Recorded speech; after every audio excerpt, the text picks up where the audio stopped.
Quand on regarde le ciel de Montréal, en ce moment, en 2026, on voit des grues, mais partout. Partout, c'est impressionnant. Et ce qui est fascinant en parcourant les documents pour notre analyse, c'est de réaliser que c'est pas juste une histoire de construction. Non, c'est bien plus que ça. On assiste vraiment à une triple métamorphose, en direct. D'abord, des lieux industriels mythiques qui renaissent de leurs cendres. Mhm. Ensuite, un virage à 180 degrés où on ne construit presque plus pour vendre, mais pour louer. Et enfin, des technologies de construction qui semblent sorties d'un film de science-fiction. Exactement. Et notre but aujourd'hui, c'est de décortiquer tout ça, de comprendre la grande histoire qui se cache derrière ces chantiers. On va voir non seulement comment Montréal se bâtit, Mais surtout, pour qui? C'est ça la vraie question. Et ce que ça nous dit sur l'avenir de la vie en ville, c'est absolument passionnant. Alors, commençons par le plus visible, la renaissance des géants. Le premier exemple, il est spectaculaire. C'est celui de la gare Vigée. ah oui, le fameux château. Oui, cet ancien château ferroviaire, laissé à l'abandon pendant des décennies, aujourd'hui, c'est un écosystème qui bourdonne de vie. C'est un investissement de 300 millions quand même. Oui, mais le chiffre qui change tout pour moi, c'est 36 000. 36 000 pieds carrés. C'est la taille de la cour intérieure qui a remplacé un vieux stationnement en asphalte. C'est un symbole fort. C'est le symbole même du projet. Redonner l'espace aux gens, pas aux voitures. Et c'est ça la clé de leur succès, la mixité. Ce n'est pas juste une autre tour de condo. Non, loin de là. On y trouve le siège social d'un géant de la tech comme Lightspeed, le premier hôtel Hyatt-centrique au Canada, des bureaux, des restos. L'idée, c'était de créer un milieu de vie qui fonctionne 24/7. Voilà. Il y a une phrase d'un analyste dans nos sources qui résume ça parfaitement. Il disait que le but, c'était pas juste de retaper les murs, mais de redonner un cœur au quartier. Et avec 5000 personnes qui y passent chaque jour, on peut dire que c'est réussi. Absolument. Et juste à côté, on assiste à un véritable duel des faubourgs. Ah, le duel Molson contre Radio-Canada. Oui, deux sites voisins qui vont injecter à eux deux plus de 8000 logements. C'est une confrontation de vision. Ils veulent préserver la tour, la fameuse horloge, et surtout, redonner un accès au fleuve. C'est un projet de 2,5 milliards pour près de 5000 logements. Mais en frapper un mur, littéralement. Comment ça? Les documents parlent d'une facture surprise de 100 millions de dollars, juste pour décontaminer les sols. C'est un héritage industriel beaucoup moins glamour que la vieille horloge, mettons. Attends, 100 millions, juste pour nettoyer le terrain? Oui, Ça doit complètement chambouler leur pan, j'imagine, surtout pour le logement social. absolument. Ça met une pression énorme sur leur promesse d'intégrer 20% de logements sociaux. Ok. Et de l'autre côté de la rue, De l'autre côté, on a la vision opposée. Le quartier des Lumières, sur le site de l'ancienne tour de Radio-Canada, eux, ils misent sur le futur, la ville intelligente, l'économie du savoir. et ils sont plus avancés, non? Beaucoup plus. La première phase est même déjà habitée. Donc, d'un côté la mémoire, de l'autre l'innovation. C'est ça, et dans le fond, les deux visions se complètent bien. Le problème, ce n'est pas la vision, C'est quoi alors? c'est la logistique. Le vrai conflit va se jouer sur l'asphalte et dans le sous-sol. Imaginez les rues Notre-Dame et René-Lévesque, Déjà saturé. avec des milliers de voitures en plus. Et surtout, la station de métro Papineau qui va devoir absorber d'un coup 16 000 nouveaux résidents. C'est un stress incroyable pour une infrastructure qui n'a pas été conçue pour ça. Ça n'a pas de bon sens. Et si on regarde encore plus loin, il y a un projet qui dépasse tout en termes d'ambition, c'est la transformation de la place Versailles. Ah, ça c'est un autre niveau.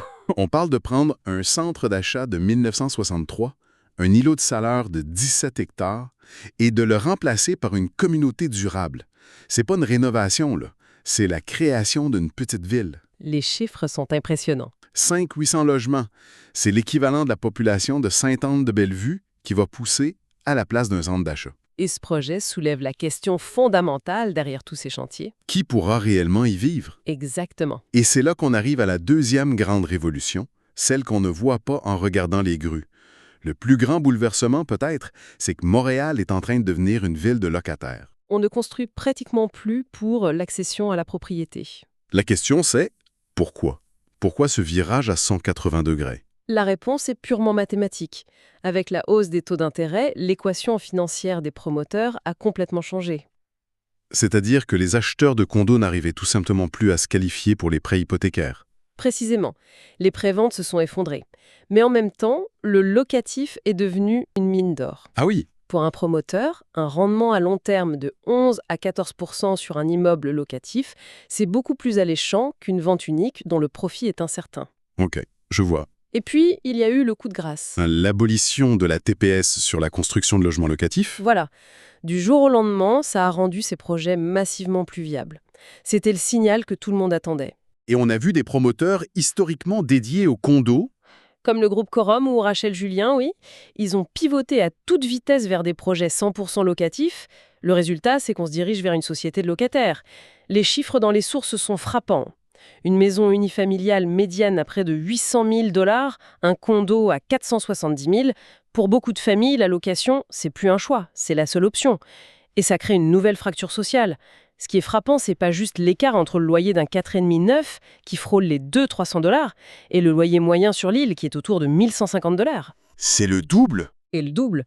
Mais c'est surtout qu'on est en train de construire massivement une ville neuve à un prix que la ville existante ne peut pas se permettre. On bâtit 2 Montréal qui coexistent, mais qui n'ont pas les mêmes moyens. Face à cette pression, on voit heureusement émerger des solutions innovantes. C'est la 3e transformation. La première, c'est une révolution silencieuse, la conversion de bureaux en logements. On parle de plus d'1 million de pieds carrés de bureaux au Québec qui sont en train d'être transformés. La logique est simple, j'imagine. Ben oui. Le taux d'inoccupation des bureaux plus anciens, ceux de catégorie B, en gros les bâtiments qui ne sont plus tout neufs, Ok. ce taux se frôle les 18%. Ouais. Les propriétaires doivent trouver une nouvelle vocation à ces espaces, sinon ils perdaient tout. Mais est-ce que c'est si simple? J'imagine qu'on ne peut pas juste mettre des lits dans un bureau, transformer un open space en appartement avec des fenêtres pour tout le monde. Ça doit être tout un casse-tête, non? C'est un énorme défi. C'est pour ça que ça ne fonctionne pas partout. Il faut que la structure du bâtiment s'y prête, que les planchers soient pas trop profonds pour que la lumière naturelle entre partout. La plomberie, la ventilation. Tout est à refaire. C'est coûteux. Mais les avantages sont énormes. On revitalise des quartiers, on utilise les infrastructures qui sont déjà là, et surtout, l'impact écologique est majeur. Ah oui, en quoi? En réutilisant la structure en acier et en béton, on peut couper les émissions de CO2 d'un projet de moitié par rapport à une démolition-reconstruction. C'est énorme. L'autre solution qui explose, c'est la préfabrication. Mais il faut oublier l'image de la maison mobile. Oui, on n'est pas là du tout. On parle ici de pods, des salles de bain ou des cuisines complètes, fabriquées en usine au millimètre près, livrées sur le chantier et simplement branchées comme un électroménager. C'est un peu le rêve de quiconque a déjà vécu une rénovation de salle de bain. Fini la poussière, le bruit, le plombier qui vient jamais. Exactement. Là, tout arrive fini, propre, sur un camion. On branche et c'est réglé. Les chiffres sont fous. Le temps de finition intérieure, qui représente 60% d'un chantier, est coupé de moitié, Et l'économie sur le budget? de 10 à 15%.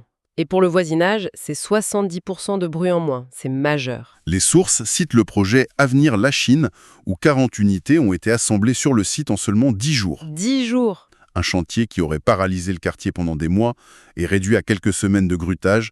C'est une optimisation radicale. Et cette idée d'optimisation nous amène à la prochaine frontière, qui sonne comme de la science-fiction, mais qui se développe ici même, à Montréal.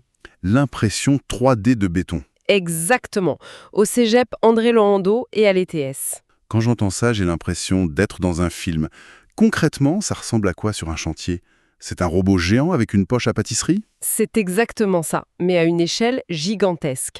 Un bras robotisé dépose des couches de béton uniquement là où c'est structurellement nécessaire. Et les gains? On construit l'enveloppe d'un bâtiment 40% plus vite, avec 25% de matériaux en moins. La vision ultime, c'est la fusion des technologies. C'est-à-dire? Une structure extérieure imprimée en 3D, dans laquelle on vient ensuite insérer des modules intérieurs préfabriqués. La maison construite en quelques jours. C'est fascinant. Mais on a ce boom de la construction, ces innovations incroyables. Et on revient toujours au même problème, l'abordabilité, le grand paradoxe. On voit bien que le règlement 20-20-20 de la ville ne fonctionne pas comme prévu. Les promoteurs préfèrent souvent payer des pénalités 66 millions de dollars collectés jusqu'à maintenant. plutôt que d'intégrer des logements sociaux dans leurs projets de luxe. Et c'est là que le rôle des organismes à but non lucratif, les OBNL, devient absolument central. Ils ne sont plus des acteurs marginaux, ils sont devenus des piliers du développement. Leur impact est mesurable. Oui, et il est prouvé. Chaque fois qu'un OBNL fournit un logement stable à une personne, la société économise plus de 7 300 $ par an en coûts liés aux services d'urgence, à la santé, à l'itinérance. Ce n'est pas juste un bien social, c'est fiscalement intelligent. Donc ce n'est plus une solution de rechange, mais une partie intégrante de la stratégie. Indispensable. Les projections montrent que le secteur hors marché, OBNL et coopératives, va représenter de 10 à 12% de toutes les nouvelles constructions. C'est le filet de sécurité qui empêche la ville de se fracturer complètement. Et pour boucler la boucle de la technologie, on ne parle plus seulement de comment on construit la maison, mais de comment on vit dedans. On entend beaucoup parler de maisons connectées, mais les sources parlent de l'étape suivante. Le bâtiment cognitif. C'est quoi la différence au juste? Une maison connectée, c'est une collection de gadgets que tu ajoutes après coup. Un thermostat intelligent, une sonnette avec caméra. Ok. Un bâtiment cognitif, c'est quand l'intelligence est intégrée à la structure même du bâtiment, dès sa conception. Le concept clé, c'est ce qu'on appelle le jumeau numérique, ou BIM. C'est une réplique 3D parfaite du bâtiment, qui contient l'info sur chaque tuyau, chaque fil, chaque vis. Donc, en cas de problème, mettons une fuite d'eau. Le système ne fait pas que sonner une alarme. Il envoie directement sur la tablette du réparateur une carte 3D qui lui montre l'emplacement exact du tuyau qui fuit derrière le mur. Fini le temps où il fallait défoncer le mur à 3 endroits pour trouver le problème. MIG d'Hydro-Québec. Ce n'est plus de la science-fiction, c'est déjà en train d'être intégré dans les projets les plus récents. Alors, si on résume, Montréal se transforme à une vitesse folle. Des projets titanesques qui redessinent des quartiers entiers. Le marché a massivement basculé vers la location, ce qui crée d'énormes défis d'accès à la propriété. Oui. Et des innovations comme la conversion de bureaux, la préfabrication et l'impression 3D sont en train de réécrire complètement les règles de la construction. C'est ça. Et la tension centrale qui traverse toute cette transformation demeure. D'un côté, on a une offre de logement qui explose, propulsée par l'ingéniosité et les capitaux du secteur privé. Oui. Mais en parallèle, on a une crise d'abordabilité qui ne cesse de s'aggraver, ce qui rend le rôle du secteur communautaire, des OBNL, plus essentiel que jamais pour maintenir un semblant d'équilibre social. En 1967, Moshe Safedi nous a fait une promesse avec Habitat 67. Créer une maison dans le ciel avec des modules préfabriqués. Ça a été une prouesse architecturale, mais un échec logistique et financier, on s'en souvient. Aujourd'hui, en 2026, la technologie nous permet enfin de réaliser cette vision de manière rapide et économique. Et ça nous laisse avec une dernière question à méditer. Si la structure même de nos foyers devient modulaire, imprimée, intelligente, qu'est-ce que ça signifie pour notre concept de chez-soi? Est-ce que l'habitation devient un service que l'on consomme, plutôt qu'un lieu que l'on possède et que l'on façonne pour toute une vie?